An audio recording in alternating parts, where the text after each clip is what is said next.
अस्सलाम वालेकुम स्टूडेंट्स, हम लोग चैप्टर नंबर 6 पढ़ रहे थे सोल्यूशन। तो आज का हमारा टॉपिक है एक्वस सोल्यूशन। एक्वस सोल्यूशन क्या होता है?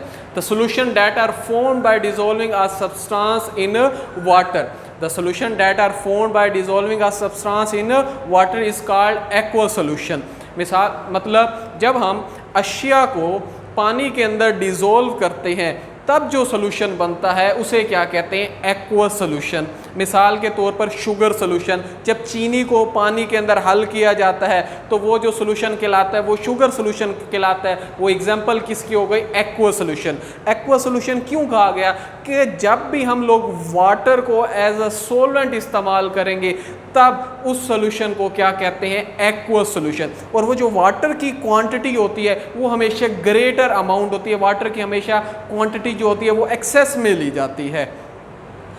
इसमें फिर हमारा एक और सवाल बनता है कि Y water is called universal solvent. Water को यूनिवर्सल सोलवेंट क्यों कहा जाता है? मैंने इधर सवाल लिखा है Y water is called universal solvent. Water को यूनिवर्सल सोलवेंट इसलिए कहा जाता है क्योंकि अर्थ क्रस्ट में जो मेजॉरिटी ऑफ कंपाउंड्स होते हैं वो वाटर के अंदर हल हो जाते हैं। मैंने क्या कहा है? जो अर्थ क्रस्ट के अंदर मेजॉरिटी ऑफ कंपाउंड्स प्रेजेंट होते हैं, कंपाउंड्स जो अर्थ क्रस्ट में मेजॉरिटी में पाए जाते हैं वो पानी के अंदर क्या हो जाते हैं? हल हो जाते हैं। इसलिए पानी को यूनिवर्सल सोलवेंट कहते हैं। It dissolve majority of compound present in the earth crust, that why water is called universal solvent. क्योंकि ये जो कंपाउंड अर्थ क्रस्ट के अंदर मेजॉरिटी में पाए जाते हैं उनको अपने अंदर हल कर लेता है, इसलिए पानी को यूनिवर्सल सोलवेंट कहते हैं।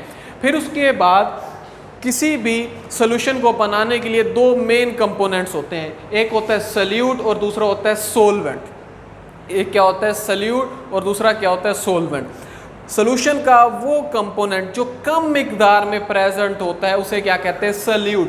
The component of solution that are present in small quantity. Solution का वो कंपोनेंट जो कम मिकदार में प्रेजेंट होता है उसे क्या कहते हैं? सल्यूट। दूसरा, the component of solution that are present in large quantity. Component solution का वो कंपोनेंट जो ज़्यादा मिकदार में प्रेजेंट होता है उसे हम क्या कहते हैं? सोलवेंट। मैंने पहले मिसाल दी है शुगर सोल्यूशन। अब शुगर सोल्यूशन के अंदर शुगर कम मिकदार में इस्तेमाल हो रही होती है, इसलिए शुगर को क्या कहते हैं? सल्यूट। वाटर जो होता है वो लार्ज क्वांटिटी में ही लिया जा रहा होता है, इसलिए वाटर को क्या कहते हैं? सोलवेंट। इधर मैंने डायग्राम बनाई है शुगर सल्यूट, क्योंकि शुगर की कम मिकदार है। वाटर जो है वो सोलेंट इस्तेमाल हो रहा है क्योंकि वाटर की मिकदार क्या है? ज़्यादा है। तो एक कंटेनर लिया, उसमें मैंने शुगर ली, शुगर की मिकदार कम है इसलिए शुगर को क्या कहते हैं? सल्यूट। वाटर की मिकदार ज़्यादा है इसलिए वाटर को क्या कहते हैं? सोलवेंट कहते हैं। फिर उसके बाद हमारा अगला टॉपिक बनता है सैचुरेटेड सोल्यूशन क्या होता है। तो सैचुरेटेड सोल्यूशन को मैं पहले एक मिसाल से समझाने की कोशिश करता हूँ।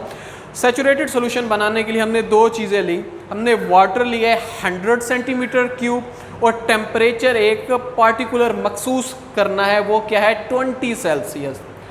हमने यहाँ साल्ट कौन सा इस्तेमाल किया? Sodium thiosulphate.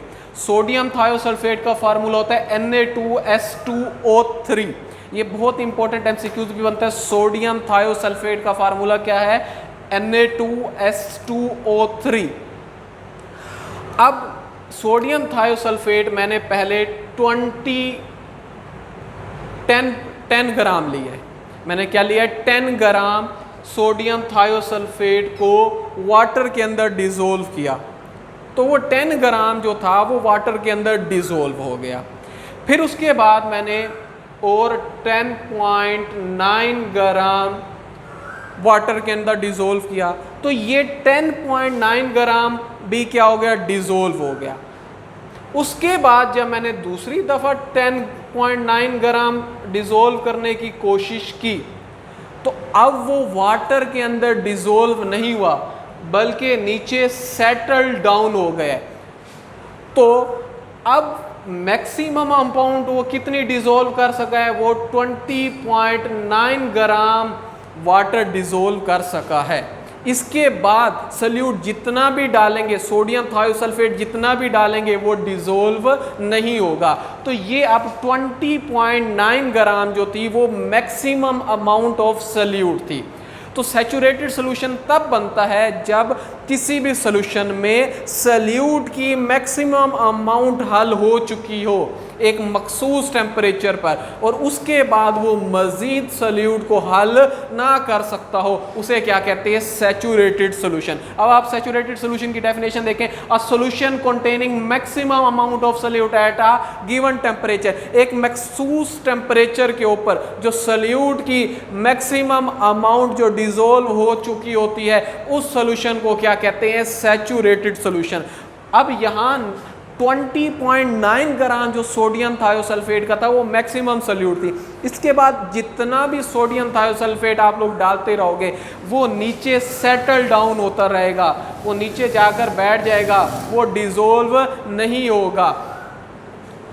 अब इसमें एक और कंसेप्ट आता है डायनामिक इक्विलिब्रियम। सैचुरेटेड सॉल्यूशन में एक और कंसेप्ट आता है डायनामिक इक्विलिब्रियम, तो वो समझना काफ़ी इंपॉर्टेंट है कि डायनामिक इक्विलिब्रियम क्या होता है।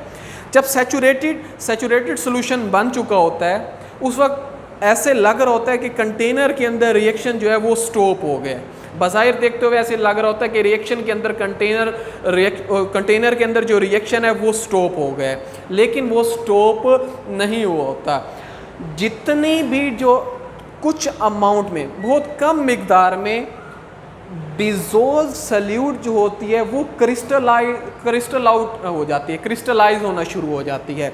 जो डिसॉल्व सल्यूट होती है मतलब वो अनडिसॉल्व होना शुरू हो जाती है बहुत कम मिकदार में, और जो अनडिसॉल्व सल्यूट होती है वो डिसॉल्व होना शुरू हो जाती है। अब कुछ मिकदार में डिसॉल्व सल्यूट अनडिसॉल्व हो रही है और बहुत कम और उसी मिकदार में जो डिसॉल्व सल्यूट थी वो अनडिसॉल्व हो रही है, और अनडिसॉल्व सल्यूट जो है वो दोबारा क्या हो रही है? डिसॉल्व हो रही है। मेरी बात समझ लो, कुछ मिकदार में, बहुत कम मिकदार में डिसॉल्व सल्यूट अनडिसॉल्व हो रही होती है, और उसी कम मिकदार में जो अनडिसॉल्व सल्यूट थी वो डिसॉल्व होना स्टार्ट हो जाती है, क्योंकि दोनों की मिकदार बराबर है, कांस्टेंट है, इसलिए हम इसको क्या कहते हैं? Dynamic equilibrium. जितनी मिकदार में अनडिसॉल्व सल्यूट डिसॉल्व हो रही है उतनी मिकदार में डिसॉल्व सल्यूट अनडिसॉल्व हो रही है, तो इसे हम क्या कहते हैं? Dynamic equilibrium. सल्यूट क्रिस्टलाइज का मतलब क्या होता है? अनडिसॉल्व। जो सल्यूट अनडिसॉल्व हो रही है उतनी ही सल्यूट दोबारा क्या हो रही है? डिसॉल्व हो रही होती है। इसको हम क्या कहते हैं? Saturated solution.